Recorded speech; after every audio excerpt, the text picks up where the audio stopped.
Some things are older than science, older than God. The earth has its own secrets. And if you get close enough, you'll hear it.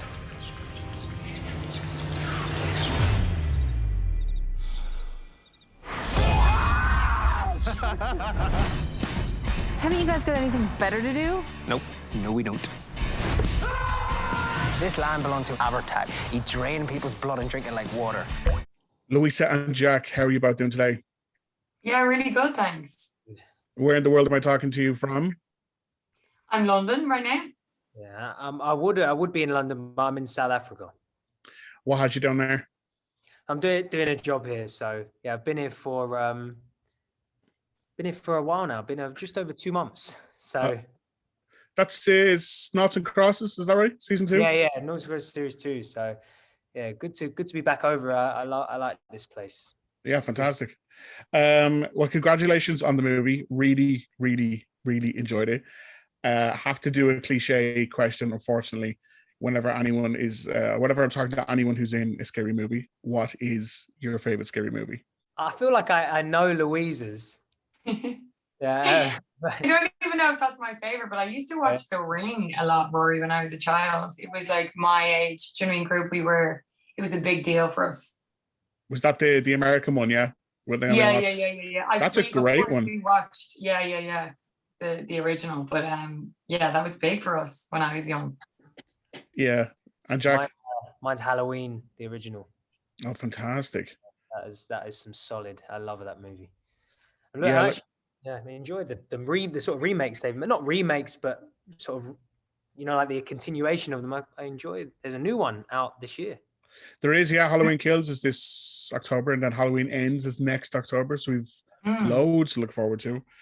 I have to ask, considering the kind of the backstory of this movie, and it is based on a specific kind of folklore and local scary tales and stuff.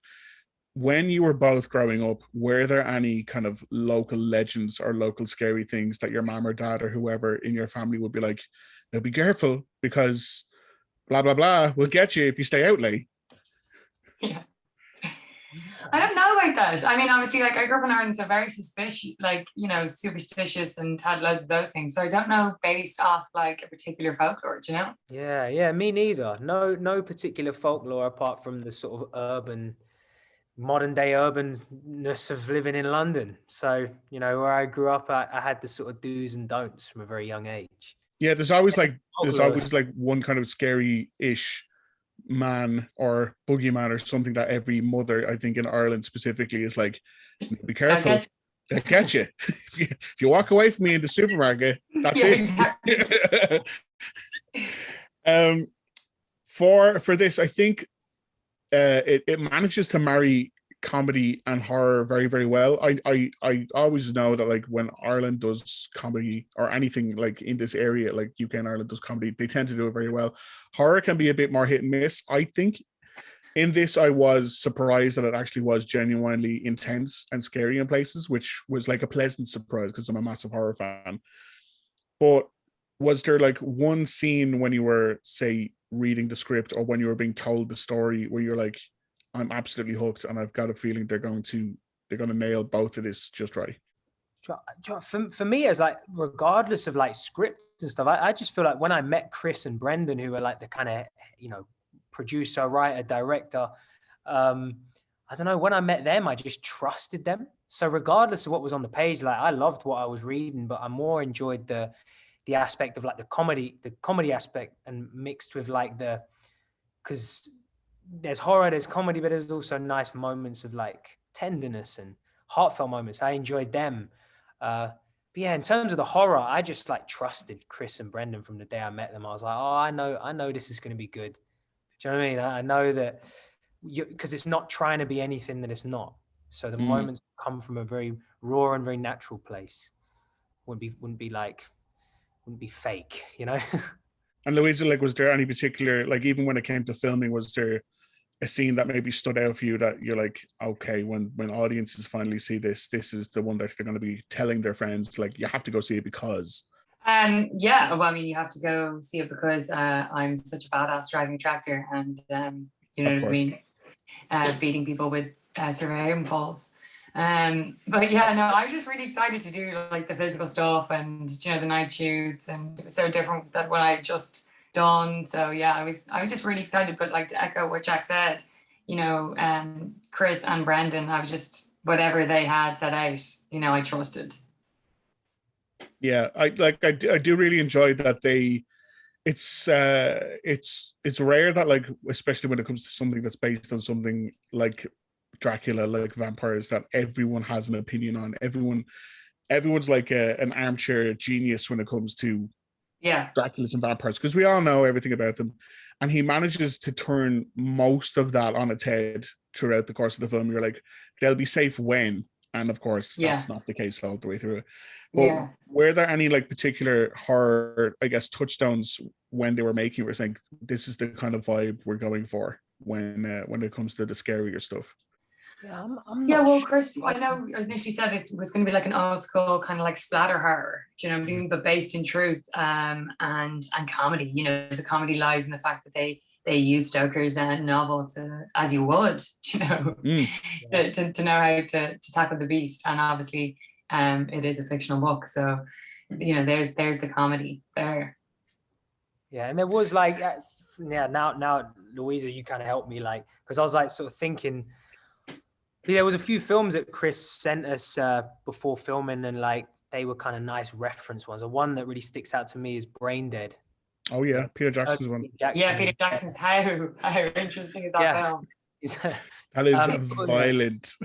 Yeah, certainly is. But one hell of a ride, just like our movie. So I suppose that was a nice reference to sort of, okay, now I kind of get what they're trying to do here.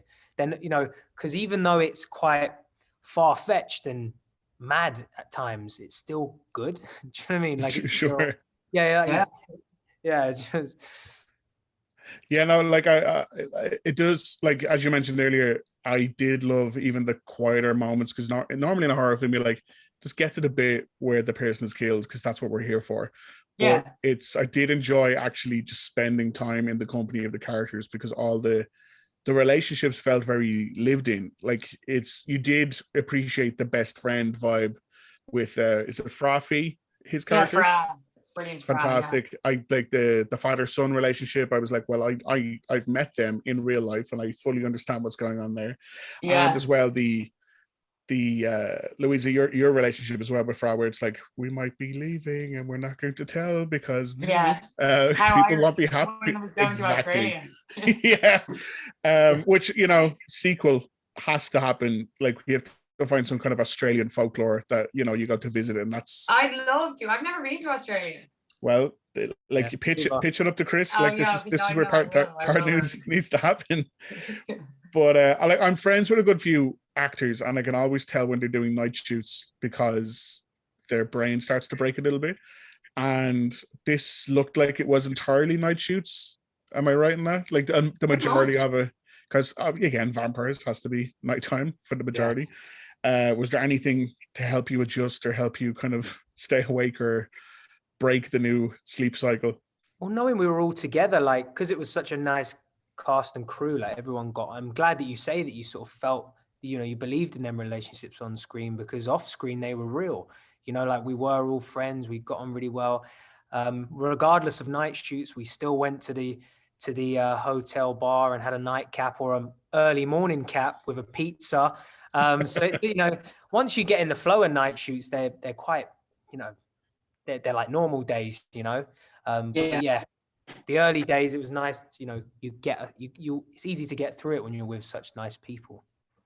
It's very true. Yeah, we were jet lagged. I felt very jet lagged actually afterwards, but it was all worth it. Yeah, there was just so much crack. So, you're excited to wake up every day. One of the things that did pop out to me for certain were the special effects. The again, horror films have to lean into the gore aspects. Was there anything in it that people might not believe was not computer generated, that was like right there in front of you? Was there maybe a day where on set there was a practical effect that you were particularly impressed by? Well, appetites. Yeah. Go on, Louisa. Yeah, I was gonna say, yeah, like as in the Abertac, as in lovely Robert who played Abertac, he spent hours in makeup. You know, that was all real. Do you know what I mean? None of that was, and he was there, you know, walking around the trailers having a coffee, dressed like that, quite surreal. But yeah, I know that they wanted to try and do as much stuff as they physically could on the day, which I think a lot of people do. But yeah, getting to see it afterwards and all the little touches and extra was really cool. Fantastic. And just one final question. I will be tarred and feathered if I don't ask a Derry Girls question in public. How is season 3 going? And it's not going, but it will be going. I'm not currently Orla Cool, but I will be very, very soon. And hopefully it will be out soon. Yeah, no, because I read Nicola had basically said like she loved the previous 2, but this one she feels is the best one that she's read the scripts for so far. Would you agree? Yeah, I mean we haven't actually had any scripts, but we've heard little nuggets, you know, and yeah, I mean I'm laughing even just thinking about them, but they're good at kind of not giving us the scripts because, you know, we get too excited and stuff. But yeah, just politically, like timeline, you know, what was going on at that time, I think covering those topics in the 3rd series, I think it's going to be quite moving and, you know, yeah, really, really exciting. Fantastic. Thank you so much for taking the time to talk to me today. Best of luck with this going out. Best of luck with Knots and Crosses and Derry Girls and the Australia set, Boys Sequel, which we're all now co-producers on. So yeah, that journey started today. I moved to the wrong town.